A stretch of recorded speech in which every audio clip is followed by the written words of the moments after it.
নমস্কার। যে ভিডিওটি নিয়ে এসেছি আজকে দ্বাদশপতির দ্বাদশ ভাব বিচারটা নিয়ে এসেছি। তাহলে 1 থেকে 12টা ঘর, তাহলে আজকে লাস্ট এই 12 নম্বর হাউসের বিচারটা আপনাদের কাছে নিয়ে আসছি। তাহলে নিয়ে আসছে দ্বাদশপতির 12টা ঘরের মধ্যে কোন কোন ঘরে থাকলে কি কি ফল হয় তার রেজাল্টটা আপনাদের জানাচ্ছি। তাহলে 1 থেকে 12টা ঘর আছে, 1 থেকে 12টা ঘরের মধ্যে যে কোনো আপনার একটা লগ্ন হতে পারে। তাহলে 12টা ঘর আছে, 12টা লগ্ন, যেটা আপনার লগ্ন হবে সেটা হচ্ছে ফার্স্ট হাউস। তাহলে 1 থেকে 12টা ঘর আছে, এতগুলোর মধ্যে যেটা লগ্ন হবে সেটা হচ্ছে আপনার ফার্স্ট হাউস। তাহলে আমি এখানে একটা লগ্ন ধরলাম, আমি মীন লগ্ন ধরলাম, তাহলে এটা ফার্স্ট হাউস। তাহলে বিচার কোনটা করব? আমি বিচার করব হচ্ছে এই দ্বাদশ ঘরের বিচারটা, এই ঘরের গ্রহের বিচার করব। এতদিন ধরে 1 2 3 4 5 6 7 8 9 10 11 এত পর্যন্ত বিচার আপনাদের দিয়েছি। লাস্ট আজকে দ্বাদশ ঘরের বিচারটা আপনাদের জানাচ্ছি। তাহলে আপনাদের ছকে মিলিয়ে দেখুন এই 12 নম্বর হাউসের মালিক কোন ঘরে বসে আছে, তার রেজাল্টটা কি হবে। তাহলে শুরু করা যাক। লগ্নের দ্বাদশ ঘরের মালিক, এই ঘরের মালিক যদি এইখানে অবস্থান করে, লগ্নে অবস্থান করে, 1 নম্বর ঘরে অবস্থান করে, তাহলে অল্প আয়ু, তার দীর্ঘায়ু হবে না।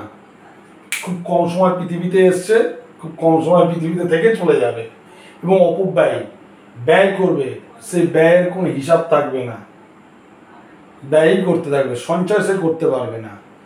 আর নিজের দ্বারাই নিজে ক্ষতিগ্রস্ত হবে, পরকে দোষ দেবে যে আমার কিছু হয়নি, আমার কেউ সাপোর্ট করেনি, আমি তার জন্য দাঁড়াতে পারিনি। অ্যাকচুয়ালি সে নিজে দাঁড়াতে পারেনি, নিজে অপব্যয় করেছে, সময় নষ্ট করেছে, টাকা পয়সা নষ্ট করেছে, বিদ্যার সময় বিদ্যাটাকে, পড়াশোনার সময় পড়াশোনাটাকে নষ্ট করেছে, সঠিক সময় সঠিক কাজ করতে পারেনি। তাহলে যাদের লগ্নের দ্বাদশপতি লগ্নে থাকে তারা সঠিক সময় সঠিক কাজ করতে পারে না এবং অল্প আয়ু, অপব্যয়, সঞ্চয় করতে পারে না। এদের দুঃখ দারিদ্র্যের মধ্যে জীবন কাটে। তাহলে লগ্নের দ্বাদশপতি লগ্নের দ্বাদশপতি যদি লগ্নের দ্বিতীয় এই ঘরটায় যদি থাকে, নানা প্রকার হানি, বিভিন্ন রকম সমস্যা, আত্মীয়দের সাথে সম্পর্ক ভালো থাকবে না, প্রাথমিক বিদ্যা নার্সারি থেকে ক্লাস 4 পর্যন্ত বিদ্যাতেও তার সঠিক বাড়ির লোকেরা তাকে পড়াশোনা করাতে পারবে না, তার বিদ্যা প্রাথমিক বিদ্যা হবেই না, বিভিন্ন সমস্যার মধ্যে জড়িত যাবে, আর্থিক উন্নতি, সঞ্চয়ের ঘর, টাকা পয়সা কোনোদিনই জমাতে পারবে না, টাকা পয়সা যাও থাকবে যদি বাপ মা বা ফ্যামিলি যদি কোনো অর্থ দিয়ে থাকে সেই পয়সাও ব্যয় করে ফেলবে, অপব্যয় করে ফেলবে, ভুল কাজে লাগিয়ে ফেলবে, ঠিক আছে, কোনো সেভিংস করতে পারবে না এবং আত্মীয়দের সাথে সম্পর্ক কোনোদিনই ভালো থাকবে না। এবার দ্বাদশ ঘরের অধিপতি লগ্নের তৃতীয় থাকলে, এই ঘরটায় থাকলে কি হবে? ভাতৃহীন হবে। যে ব্যক্তির লগ্নের তৃতীয় দ্বাদশ ঘরের মালিক তৃতীয় অবস্থান করে তার ভাইয়ের মৃত্যু বা ভাতৃহানি হবে এবং পরিবেশ থেকে সবসময় শত্রুতালি একটা ভাব থাকবে, পরিবেশ সহযোগিতা করবে না, মনের মধ্যে যে একটা সাহস থাকে সেই সাহস কমজোর থাকে, ওপরে দেখাবে আমি বিশাল সাহসী কিন্তু ভেতর দিক দিয়ে কাপুরুষ, ঠিক আছে। ENT সমস্যা দেখা যাবে, চোখ কান নাক গলা, ENT সমস্যায় ভুগবে, ঠিক আছে। এবার আসি, লগ্নের দ্বাদশপতি যদি চতুর্থ হাউসে যদি অবস্থান করে, এই ঘরটা যদি দ্বাদশপতি যদি অবস্থান করে, পিতার অশুভ, পিতার ক্ষেত্রে অশুভ, পিতার বিভিন্ন রকম রোগ ব্যাধি, বিভিন্ন রকম ঝুট ঝামেলা, নানা রকম অসুখের মধ্যে থাকবে, একটা বিভিন্ন মানে যা কাজ করবে পিতার জন্য একটা অশুভ একটা লক্ষণ বয়ে নিয়ে আসবে এবং ঘরের মধ্যে অশান্তি থাকবে, পরের গিয়ে বাস হবে, মায়ের সাথে সম্পর্ক ভালো থাকবে না, ঘর বাড়ি সংক্রান্ত জায়গা থেকে সমস্যায় থাকবে এবং নিজের বাড়িতে নিজের জায়গা ছেড়ে অপর জায়গায় গিয়ে বাস করতে হবে, ঠিক আছে। এবার এই লগ্নের দ্বাদশপতি যদি পঞ্চম ঘরে অবস্থান করে, যদি লগ্নের পঞ্চম ঘরে অবস্থান করে দ্বাদশ ঘরের মালিক, প্রথম হচ্ছে পুত্র সন্তান বা পুত্র থেকে কষ্ট বা পুত্র অনেকের সন্তান নাও হতে পারে, বা হলেও সেই পুত্র থেকে নানারকম জ্বর জ্বালা নানারকম অশান্তি পুত্র থেকে ভোগ করতে হবে, এবং বিদ্যার ক্ষেত্রে প্রবলেম হবে, কোনো সহযোগিতা চট করে মিলবে না। দ্বাদশ ঘরের যেহেতু একাদশ ঘরে দৃষ্টি পড়বে, চট করে সফলতা পাবে না, বিদ্যায় কমজোর থাকবে, বুদ্ধিহীন থাকবে, সঠিক জায়গায় সঠিক বুদ্ধি ব্যবহার করতে পারবে না। এই পঞ্চম ঘরের জায়গাতে আমরা সবসময় আরবপতি করোড়পতির যে ঘর, যে ঘরটা দিই সেটা এই জায়গাটা, তাই তার জন্য সে বড় যে হেভি হিউজের অ্যামাউন্টের টাকা তার কোনোদিনই সঞ্চয় হবে না। আসা যাক লগ্নের দ্বাদশপতি ষষ্ঠ ঘরে, এই ঘরটায় যদি অবস্থান করে, সে ব্যক্তি চিরকাল রোগে ভুগবে, হসপিটালাইজ হবে, ঋণগ্রস্ত হবে, দারিদ্র হবে এবং বিভিন্ন সমস্যা জর্জরিত থাকবে। কোনো কাজ পেতে সফলতা পেতে, কোনো কাজে সফলতা পেতে তার বাধা থাকবে। তো এরকম অনেক ছক পেয়েছি, সেইগুলো মোটামুটি যদি সাপোর্ট দিয়ে আপনারা চলতে পারেন তাহলে আপনারা টিকে থাকতে পারবেন। না হলে কিন্তু আপনাদের যত দিন সময় আসবে তত আপনাদের এই সমস্যাগুলো বেশি করে বাড়বে। তাহলে সময় থাকতে থাকতে সাপোর্ট দিয়ে আপনারা নিজের জায়গাগুলোকে বুস্ট আপ করে আগান। এবার লগ্নের দ্বাদশপতি যদি সপ্তম হাউসে থাকে, এই ঘরটায় যদি থাকে,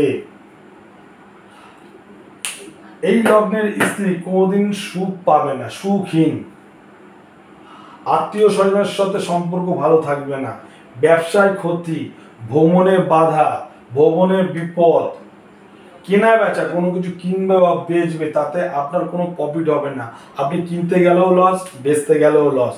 তাহলে সপ্তম ঘর দ্বাদশপতি যদি সপ্তম ঘরে থাকে তাহলে আপনার সন্তান থেকে, পত্নী থেকে, আপনার যে পত্নী হবে তাকে আপনি সুখ দিতে পারবেন না, সে সুখহীন হবে, ছোটোখাটো ভ্রমণে বাধা, ব্যবসায় আপনাদের ক্ষতিগ্রস্ত, কিনতে গেলে লস, বেচতে গেলে লস। তাহলে আপনাদের চারদিক দিয়ে সমস্যা জর্জরিত হবে এবং পয়সা আপনাদের সঞ্চয় হবে না, উল্টে পয়সা ব্যয় হয়ে যাবে। যদি এই লগ্নের দ্বাদশপতি যদি অষ্টম ঘরে অবস্থান করে, এই ঘরটায় যদি অবস্থান করে, সেও অল্প আয়ু, সে স্ত্রী হোক আর পুরুষ হোক, অল্প আয়ু, যে কোনো কাজে বাধা, নিজেকে সবসময় অশান্তির মধ্যে থাকতে হবে। কেন? সে জীবনে সাকসেস পেতে গেলে তার বাধা, যা কাজ করতে যাবে সাকসেস পেতে বাধা, তার জন্য তার নিজেকে কষ্টদায়ক হবে, নিজের কাছে নিজেকে খুব কষ্টের মধ্যে থাকবে। বিভিন্ন দোষ তার ঘাড়ে চাপানো হবে, চাপিয়ে দিয়ে অন্য লোক সাধু সাজবে, তার জীবন বিষময় একটা জ্বালা সৃষ্টি হবে এবং আর্থিক সমস্যা চিরকাল ভুগতে হবে। এবার লগ্নের দ্বাদশপতি যদি নবম ঘরে থাকে, এই ঘরটায় যদি থাকে, ভালো হবে, কিন্তু দ্বাদশ ঘর যদি এই ঘরটায় থাকে, সুখহীন, আপনার জীবনে সুখ বলে কি জিনিসটা কোনোদিনই ছোটবেলার থেকে যতদিন বেঁচে থাকবেন সুখ কি জিনিস আপনি বুঝবেন না। উচ্চ বিদ্যায় বাধা, পেটের গন্ডগোল, ধর্মক্ষেত্রে আপনাকে ছোট করে দেওয়া, ধর্মক্ষেত্রে হানি এবং বন্ধু, আত্মীয় স্বজন, বিভিন্ন কর্মক্ষেত্রের জায়গা থেকে আপনাকে সহযোগিতা চট করে করবে না। যদি লগ্নের দ্বাদশপতি যদি দশম ঘরে থাকে, এই ঘরটায় থাকে, প্রথম হচ্ছে কর্মহানি যোগ, আপনি যদি কাজও করে থাকেন, কাজও পেয়ে থাকেন, দশা অন্তর্দশা কাজ চলে যেতেও পারে, আপনার কাজে বদনামও দিতে পারে, চুরির বদনামও দিয়েও, অনেক কিছু বদনাম দিয়েও আপনার কার্য ক্ষেত্রে দুর্ঘটনা ঘটিয়ে দিতে পারে, বা কাজ আপনার থাকতে নাও পারে, কর্মহীন হয়ে পড়তে পারে। ঠিক আছে, আপনার অর্থ ইনকামের জায়গায় প্রচণ্ড পরিমাণে ডিস্টার্ব সৃষ্টি হবে, আপনার মান সম্মান যশ প্রতিপত্তির জায়গাটা যেটা আপনি চাইছেন সেটা চট করে হবে না।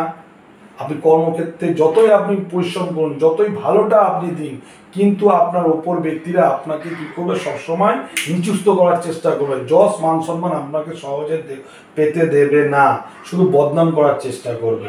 এবং পিতার দিক দিয়ে অর্থ ব্যয় বা পিতার দিক দিয়ে অর্থ ক্ষতি হওয়ার সম্ভাবনা রয়েছে। এবং দশম হাউস চতুর্থ হাউসে দৃষ্টি দেওয়াতে বাড়ি গাড়ি সংক্রান্ত ব্যাপারে অনেক সময় আপনার রয়েছে, হয়তো দেখা গেল কোনো ঋণ হয়ে গিয়ে আপনার বাড়ি বা গাড়ি চলে যাওয়ার সম্ভাবনা থাকে। এবং মানসিক মনের কষ্ট জ্বালা সবসময় থাকে। চতুর্থ হাউস মন দশম ঘর থেকে দৃষ্টি দিচ্ছে। যদি লগ্নের দ্বাদশপতি যদি একাদশ ঘরে থাকে, এই ঘরটায় থাকে, আমি সবসময় বলে থাকি জীবনে যা কিছু সফলতা পেতে গেলে এই একাদশ ঘরটাকে আমরা সবসময় গণ্য করি। একাদশ ঘর যদি ভালো না থাকে, এর মালিক যদি ভালো না থাকে, আপনি যাই করুন না কেন কোনোদিন সফলতা পাবেন না। পড়তে গেলে বাধা, হয়তো ভালো পড়াশোনা করলেন, দেখা গেল একাদশ ঘরটা আপনার চাকরি বা ব্যবসার সাথে সম্পর্ক নেই, তাহলে আপনার কি হলো, ব্যবসায় বাধা হয়ে গেল। তাহলে একাদশ ঘর দ্বাদশ ঘরের মালিক যদি একাদশ ঘরে থাকে, লগ্নে একাদশ ঘরে থাকে, তাহলে প্রতারক, চোর, অর্থহীন, সব কাজে বাধা, সফলতা হতেও বাধা। তাহলে লগ্নের দ্বাদশপতি যদি একাদশে থাকে, তাহলে আপনি সফলতাতে বাধা পাবেন। আপনার মধ্যে একটা প্রতারক থাকবে, মিথ্যে কথা বলার একটা অভ্যাস থাকবে, কোনো কিছুতে সাফল্য আপনি পাবেন না। এবং অর্থ হানি বা অর্থ ইনকামের জায়গায় আপনি সবসময় একটা বাধাপ্রাপ্ত পাবেন। যদি লগ্নের দ্বাদশ ঘরের মালিক যদি দ্বাদশ ঘরেই থাকে, এই ঘরটাই থাকে, সব কাজে বাধা, সফলতা হতে আপনার বাধা, এবং বৈধব্য যোগ বা বিধবা যোগ থাকবে, মেয়ে হলে তাদের থাকবে। এবং রাজদণ্ড, যে কোনো পুলিশি ঝামেলা, বিদেশে গিয়ে কোনো কিছু সমস্যায় পড়ে জেল, মানহানি, পুলিশ ফৌজদারি মামলা ইত্যাদি সমস্যাগুলো আপনাকে জর্জরিত করবে এবং জেল পর্যন্ত হতে পারে। তাহলে আপনাদের দ্বাদশ ভাবটা আজকে আমি কমপ্লিট করে দিলাম, 1 থেকে দ্বাদশ ভাবের বিচারটা সম্পূর্ণ করে দিলাম, আপনারা দেখে নেবেন। আর একটা জিনিস বলি, আমি এখানে যাই বলি না কেন, সবসময় একটা জিনিস মানবেন, অত ভয় পাওয়ার ব্যাপার নেই। ব্যাপার হচ্ছে সব কিছুর মধ্যে নক্ষত্র হচ্ছে ইম্পর্টেন্ট। যদি জন্ম নক্ষত্র, সম্পদ, মৃত্যু, অতিমৃত্যু, ক্ষেম, এই নক্ষত্রগুলো যদি আপনার গ্রহগুলো পায়, তাহলে আপনি এই কাজের ফল বিপরীত হবে। এবং শুভ গ্রহের দৃষ্টি পড়লে কাজ বিপরীত হবে, অশুভ গ্রহের দৃষ্টি পড়লে কাজ বিপরীত হবে। যদি শুভ গ্রহের সাথে বসে থাকে, তাহলে অনেকটা আপনার বিপদ থেকে মুক্ত পাবেন। তাহলে অনেক কিছু নিয়ম আছে, তারপরে দশা অন্তর্দশার ব্যাপার আছে। তাহলে ভেরি ইম্পর্টেন্ট হচ্ছে এই নক্ষত্র। এই নক্ষত্র যদি বদ, বিপদ, এরকম নক্ষত্র যদি আপনার এই দ্বাদশ ঘর যে ভাবগুলো বিচার করলাম যদি থাকে, তাহলে আপনাদের এর পরিমাণ প্রচণ্ড পরিমাণে বেড়ে যাবে। ঠিক আছে, ভিডিওটি ভালো লাগলে লাইক করুন, শেয়ার করুন, এরপর অন্য ভিডিও নিয়ে আসছি।